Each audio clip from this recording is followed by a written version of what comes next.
अहिरवाल में फिर दिखी लड़ाई सियासी ताकत की। राव नरबीर को पहले रेवाड़ी में लगाया गया जिला कष्ट निवारण समिति के प्रभारी मंत्री के रूप में, लेकिन फिर कुछ ही घंटों में हो गया बदलाव। राव नरबीर को रेवाड़ी से फिर हटा दिया गया, क्या किसी के कहने पर या फिर कोई और कारण? दोस्तों नमस्कार, मैं आपका यार जतिन पत्रकार। केंद्रीय राज्य मंत्री राव इंद्रजीत और हरियाणा के कैबिनेट मंत्री राव नरबीर, इन दोनों के बीच राजनीतिक खींचतान किसी से छिपी नहीं है। इसका असर जिला जनसंपर्क और कष्ट निवारण समितियों के प्रभारी मंत्रियों की नियुक्ति में भी देखने को मिला। सरकार ने पहले राव नरबीर को रेवाड़ी और हांसी की जिम्मेदारी सौंपी थी, जिस पर राजनीति गर्मा गई, क्योंकि राव इंद्रजीत और राव नरबीर के वर्चस्व को लेकर बातें होने लगी। और जैसे ही विवाद बढ़ा तो फिर राव नरबीर को रेवाड़ी से हटाकर झज्जर में लगा दिया गया। साथ ही वो हांसी जिले में भी सुनवाई करेंगे और रेवाड़ी में राव नरबीर की जगह लगाया गया कैबिनेट मंत्री रणवीर गंगवा को, जिनको पहले झज्जर और पानीपत में लगाया गया था। हालांकि वो पहले की तरह पानीपत की जिम्मेदारी भी संभालेंगे। तो कई और मंत्रियों को भी जिम्मेदारी दी गई, बदलाव भी हुआ, लेकिन राव नरबीर का नाम ज्यादा चर्चा में आ गया, क्योंकि उनको रेवाड़ी में लगाकर और कुछ ही घंटों के बाद फिर हटा दिया गया। और अब राव नरबीर ने भी इस बात पर मोहर लगा दी है कि इसके पीछे राजनीतिक कारण है, राजनीतिक कारणों की वजह से ऐसा हुआ है। रेवाड़ी से उनको हटाने के पीछे राजनीतिक रीजन है, और ये राजनीतिक कारण क्या हो सकते हैं वो आप अच्छे से समझ सकते हैं।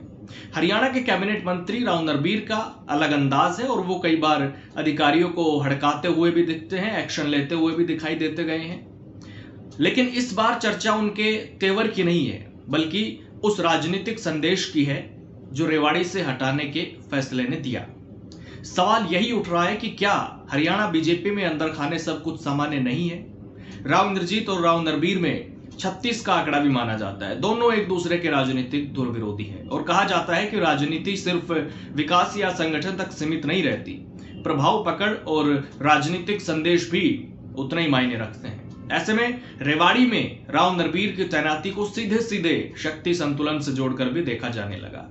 तो अहिरवाल में राजनीति में एक बार फिर वही संघर्ष सुर्खियों में आ गया। नाम दो हैं, लेकिन लड़ाई सिर्फ पदों की नहीं, वर्चस्व की है, प्रभाव की है और अहिरवाल की राजनीति पर पकड़ की है। एक तरफ केंद्रीय राज्य मंत्री राव इंद्रजीत सिंह और दूसरी तरफ हरियाणा सरकार में कैबिनेट मंत्री राव नरबीर सिंह। दोनों नेताओं के बीच राजनीतिक खींचतान किसी से भी नहीं छुपी है, लगातार देखने को मिलती रही है। लेकिन इस बार ये टकराव खुलकर सामने आया जिला जनसंपर्क एवं कष्ट निवारण समितियों के प्रभारी मंत्रियों की नियुक्ति में। सरकार ने पहले राव नरबीर को रेवाड़ी और हांसी जिले की जिम्मेदारी सौंपी, जैसा मैंने अभी आपको बताया, और यहीं से सियासत गर्मा गई, क्योंकि रेवाड़ी सिर्फ एक जिला नहीं बल्कि राव इंद्रजीत का प्रभाव भी यहां पर माना जाता है। ऐसे में राव नरबीर की वहां पर तैनाती को सीधे सीधे राजनीतिक संदेश के तौर पर देखा जाने लगा।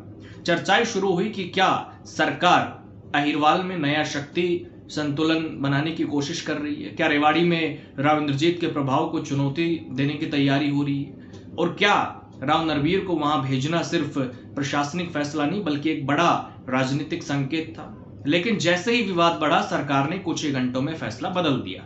राव नरबीर को रेवाड़ी से हटाकर झज्जर की जिम्मेदारी दे दी गई, जबकि हांसी उनके पास ही रहा, और रेवाड़ी की जिम्मेदारी सौंप दी गई कैबिनेट मंत्री रणवीर गंगवा को, जो पहले झज्जर और पानीपत को देख रहे थे। हालांकि पानीपत की जिम्मेदारी उनके पास बरकरार रखी गई है। यानी सवाल वही, अगर फैसला सामान्य प्रशासनिक प्रक्रिया का हिस्सा था तो फिर कुछ ही घंटों में बदलाव क्यों करना पड़ा? हालांकि अब खुद राव नरबीर सिंह ने भी इस पूरे घटनाक्रम को राजनीतिक कारणों से जोड़ दिया है। उन्होंने रेवाड़ी की धरती से ही साफ शब्दों में कहा कि रेवाड़ी से हटाने के पीछे राजनीतिक कारण है, और वो वजह क्या हो सकती है ये आप अच्छे से समझ सकते हैं। दरअसल राव नरबीर और राव इंद्रजीत सिंह के बीच राजनीतिक दूरियां नई नहीं है। दोनों नेताओं को एक दूसरे का राजनीतिक धुरविरोधी माना जाता है। खासकर अहिरवाल क्षेत्र की राजनीति में दोनों की अलग अलग पकड़ और समर्थक वर्ग है।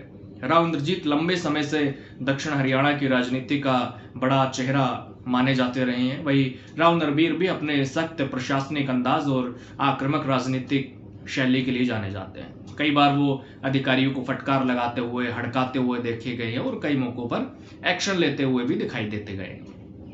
यही वजह है कि उनकी कार्यशैली लगातार चर्चा में भी रहती है। लेकिन इस पूरे घटनाक्रम में कई सवाल भी उठ रहे हैं। क्या सरकार अंदरूनी संतुलन साधने की कोशिश कर रही है? क्योंकि दक्षिण हरियाणा में राजनीतिक वर्चस्व की लड़ाई किसी से नहीं छिपी है, क्योंकि राजनीति में संदेश और संकेत कई बार फैसलों से नहीं बल्कि फैसलों में हुए बदलावों से भी समझे जाते हैं। और ये वैसा ही एक वाक्य है जो आज सबके सामने है, क्योंकि फैसला तो कुछ ही घंटों में बदला गया लेकिन राजनीतिक संदेश छोड़ गया।